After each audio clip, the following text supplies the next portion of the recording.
There's a quote I love from Leonardo da Vinci, and it goes, "Art is never finished. It's only abandoned." And I think that's been such a hard thing for young artists to come to terms with. How does an artist know when to walk away from their art? When will they know their art is finished? Now, I can only speak for myself, but for me, it's when I've become bored with the piece. I just don't want to work on it anymore. You would think the answer would be when you've run out of things to fix, but here's a little secret, my fellow artists.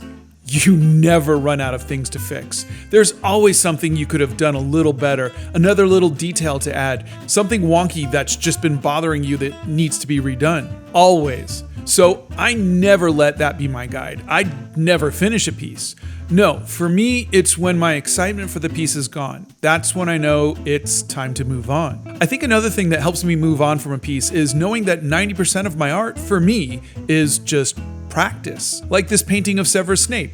I'm not planning on making a gallery piece. This isn't art. I'm doing the little air quote things with my hands right there.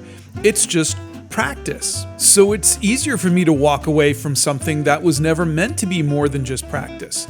Not every piece of art you make is supposed to be a masterpiece, my friend. Please just make art for fun, for practice, for you, without the expectations of perfection, of having it be the best piece you've ever made.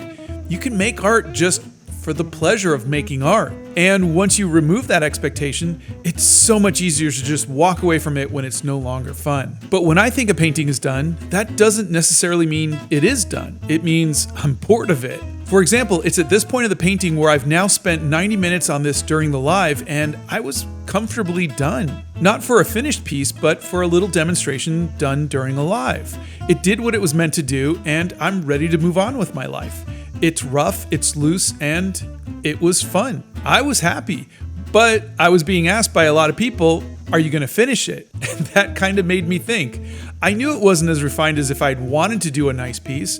I was happy with its looseness and satisfied with it as a practice piece. But what if I spent another 90 minutes on it?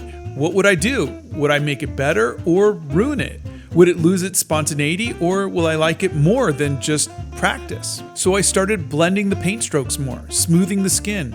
I defined the hair into strands, added shadows and highlights. I kept referencing the photo more closely, looking for every subtle change in value, any details I might have glossed over when I painted the first 90 minutes. In doing so, the colors got a bit muddier. They blended together more. I was losing the pops of color I like. You know, those bold greens and purples and reds that apparently only I can see because I'm weird. And yet, I persisted. I kept noodling. I added highlights to the eyes to make them more realistic.